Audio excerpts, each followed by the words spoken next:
الحمد لله الحمد لله الحمد لله الحمد لله الحمد لله الحمد لله الحمد لله.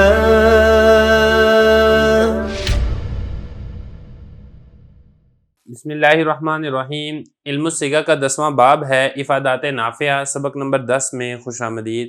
آج کے سبق کے اندر ہم یہ پڑھیں گے کہ مصدر اصل ہے یا پھر فعل اصل ہے. تو دیکھیں دو افادے ہیں. پہلا افادہ ایک اور ہے، جو دوسرا افادہ ہے اس میں بصری اور کوفیوں کا اختلاف ہے کہ مصدر اصل ہے یا پھر فعل اصل ہے. سب سے پہلے جو اس سے پہلے والا افادہ ہے ہم اس کو کر لیتے ہیں، اس کے بعد پھر انشاءاللہ جو بصری اور کوفیوں کا اختلاف ہے مصدر اور فعل کے بارے میں جو اختلاف ہے ان کا انشاءاللہ ہم اس کے بارے میں بحث کریں گے. تو حضرت فرما رہے ہیں کہ حمزہ سے بدلی ہوئی یا جب فا افتعال ہو تو وہ تا سے نہیں بدلی، جیسے ای تکلا اور ای تمرا، مگر اتخذا میں یا تا سے بدلی گئی ہے. اصل میں اس میں جو معطل کا قاعدہ نمبر 4 ہے اس کا تعلق اس کے ساتھ ہے. میں یہاں پہ لکھ بھی دیتا ہوں. معطل کے قاعدہ نمبر 4 میں ہوتا یہ تھا ایو تاقدہ اور اسی طریقے سے ای تسارا. اس میں یہ تھا کہ معطل کے قاعدہ نمبر 4 میں کہ باب افتعال میں اگر فا کلمہ میں واو آ جائے یا پھر یا آ جائے تو ہم اس میں یہ کرتے ہیں کہ واو کو تا کر کے تا کا تا میں ادغام کر دیتے ہیں. اسی طریقے سے یا آ جائے تو یا کو تا کر کے تا کا تا میں ادغام کر دیتے ہیں. افتقدہ سے ہو جاتا ہے اتقدہ اور ای تسرا سے ہو جاتا ہے اتسرا. یہ ہے قاعدہ نمبر 4. لیکن اس قاعدہ نمبر 4 کے اندر شرط یہ تھی کہ جو واو اور یا ہیں وہ اس کے اصلی ہونے چاہیے، وہ کسی سے تبدیل شدہ نہ ہوں. اگر کسی سے تبدیل شدہ ہوں گے تو پھر اس کو آپ تبدیل نہیں کریں گے تا سے، اور پھر تا کا تا کے اندر ادغام نہیں کریں گے. چنانچہ جیسے نا ای تکلا اور ای تمرا، یہاں پر یہ والا قاعدہ جاری نہیں ہوا ہے. کیوں جاری نہیں ہوا ہے؟ کیونکہ جو ای تکل ہے یہ اصل میں کیا تھا ای تکلا، اور اسی طریقے سے جو ای تمرا ہے یہ اصل میں کیا تھا ای تمرا. تو یہاں پہ جو یا آپ کو نظر آ رہی ہے یہ حقیقت کے اعتبار سے حمزہ تھی، تو اس میں پھر ایمان والا قاعدہ جاری ہوا اور ہم نے اس کو یا سے تبدیل کر دیا. تو یہاں پہ خلاصہ یہ ہے کہ چونکہ یہاں پر یا تبدیل شدہ ہے، حمزہ سے بدل ہو کر آئی ہے، لہذا یہاں پر یہ قاعدہ جاری نہیں ہوگا اور اس یا کو تا کر کے تا کا تا میں ادغام نہیں کریں گے. تو پھر اس کے اوپر ایک اعتراض یہ پیدا ہوا کہ یہ جو مثال ہے اتخذا، اتخذا کے اندر تو آپ ایسے ہی کرتے ہیں. اب یہ جو اتخذا ہے اس کو بھی ذرا دیکھ لیتے ہیں. اتخذا اصل میں کیا تھا؟ اس کا جو مجرد ہے وہ ہے آخذ یاخذ باب ناصرہ سے. فا کلمہ کے مقابلے میں حمزہ تھی. یہی حمزہ جب آئی ہے باب افتعال میں تو یہ کیا بن گیا تھا اتخذ یا تاخید، تو حمزہ تھی فا کلمہ میں. لیکن آپ نے یہاں پر یہ جو حمزہ تھی پھر ہم نے اس میں ایمان والا قاعدہ جاری کیا، اور ایمان والے قاعدہ جاری کرنے کی وجہ سے یہ بن گیا. میں یہاں پہ لکھ بھی دیتا ہوں تاکہ بات سمجھنی آسان ہو جائے. اتخذ سے یہ جو حمزہ تھی اس کو یا سے تبدیل کر دیا ایمان والے قاعدہ سے، تو یہ بن گئی ای تاخذا. اب اس میں یا کو تا کر کے تا کا تا میں ادغام کر دیا تو یہ بن جائے گا اتخذا. تو خلاصہ کہنے کا یہ ہے کہ یہاں پر آپ نے قاعدہ نمبر 4 جاری کر دیا، حالانکہ یا تبدیل ہو کر رہی ہے، یہاں پر تو قاعدہ جاری نہیں کرنا چاہیے. تو اس کا ایک جواب تو علماء صرفیین دیتے ہیں، پہلے وہ ذکر کریں گے، اس کے بعد جو حضرت جواب دیتے ہیں ہم اس کو ذکر کریں گے. تو علماء صرفیین اس کا جواب کیا دیتے ہیں کہ یہاں پر جو یا ہے تا سے بدلی گئی ہے یہ شاذ ہے. مطلب یہ ایک ایسی مثال ہے جو کہ خلاف قاعدہ، خلاف قانون اور خلاف اصول ہے. لیکن جو ان کے استاد صاحب تھے وہ فرماتے تھے کہ اس کو شاذ کہنے کی ضرورت نہیں ہے، آپ اس میں ایسا کریں کہ اس کے جو آپ اصل ہے نا وہ فا کلمہ میں اب حمزہ قرار ہی نہ دیں، بلکہ اس کے شاذ دور کرنے کا ایک طریقہ آپ کو میں بتاتا ہوں کہ یہ سارے شاذ اسی وجہ سے پیدا ہوا تھا جب آپ نے اس کی جو اصل تھی وہ آخذ یاخذ قرار دی تھی کہ فا کلمہ میں حمزہ تھا. آپ اس میں ایسا کریں کہ اس کی جو اصل ہے وہ آخذ یاخذ نہ کریں، بلکہ اس کی جو اصل ہے تاخید یتخذ کریں، یعنی فا کلمہ میں تا تھی. تو یہ فرما رہے ہیں کہ ہمارے جو استاد مرحوم تھے اس کا شاذ دور کرنے کے لیے فرماتے تھے کہ اتخذا میں جو تا ہے یہ تا تبدیل شدہ ہے ہی نہیں ہے کہ یہ تا یا سے تبدیل شدہ ہو اور یا حمزہ سے تبدیل شدہ، ایسا نہیں ہے، بلکہ تا اصلی ہے. اصل میں کیا تھا تاخید یتخذ تھا. آخذ یاخذ اس کا مصدر، اس کا جو اصل ہے وہ آخذ یاخذ نہیں ہے، اور جو تاخید یتخذ ہے اس کا معنی بھی یہی ہے آخذ یاخذ. تو اس میں ہوا کیا ہے، اس میں تاخید یتخذ تھا، پھر جب یہ گئی ہے باب افتعال میں تو یہ کیا بن گیا ایت تاخذ یت تاخید. اس میں پھر یہ ہوا کہ تا کا تا کے اندر ادغام کر دیا گیا متجانسین والے قاعدے کی وجہ سے. تو خلاصہ کہنے کا یہ ہے کہ یہ جو اس میں جو اصل ہے یہ اس سے ہے ہی نہیں آخذ یاخذ سے. تو پھر اس پہ سوال ہی پیدا ہوگا کہ اگر یہ تاخید یتخذ ہے تو پھر یہ آخذ یاخذ کے معنی میں ہے یا نہیں ہے؟ تو حضرت فرما رہے ہیں کہ نہیں، یہ اگرچہ تاخذ یتخذ ہے لیکن اس کا معنی یہی والا ہے اخذ یاخذ، تو چاہے آپ اخذ یاخذ قرار دیں اصل، یا آپ اصل قرار دیں تاخذ یتخذ، معنی کے اعتبار سے فرق نہیں ہے. جیسا کہ علامہ بیضاوی رحمہ اللہ تعالیٰ نے اپنی جو تفسیر ہے اس تفسیر بیضاوی کے اندر بھی اسی کو ذکر کیا ہے کہ جو تاخذ یتخذ ہے یہ اخذ یاخذ کے معنی کے اندر ہے.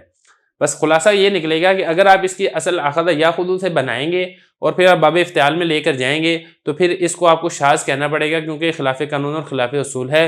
لیکن اگر آپ اس کی اصل تاخذ یتخذ بنائیں گے تو پھر یہ جو تا ہے یہ چونکہ یا سے تبدیل ہو کر آئی ہی نہیں ہے اور یا حمزہ سے تبدیل ہو کر نہیں آئی ہے، لہذا یہاں پر قاعدہ تو جاری ہو جائے گا متجانسین والا، اور یہاں پر نہ تو ایمان والا قاعدہ جاری ہوگا اور نہ ہی یہاں پہ معدل کا قاعدہ نمبر 4 جاری ہوگا، جس کی وجہ سے اس کو شاذ کہنے کی ضرورت پیش نہیں آئے گی.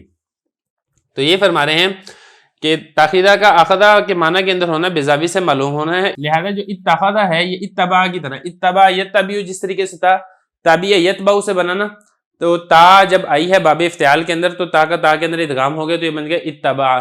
اسی طریقے سے یہاں پر بھی ایسے ہی ہے، یہ جو اتخذہ تاخیدہ یتخذ تھا جب تا باب افتعال میں آئی ہے تو پھر تا کا تا میں ادغام ہو گیا اور یہ بن جائے گا اتخذہ یتخذ.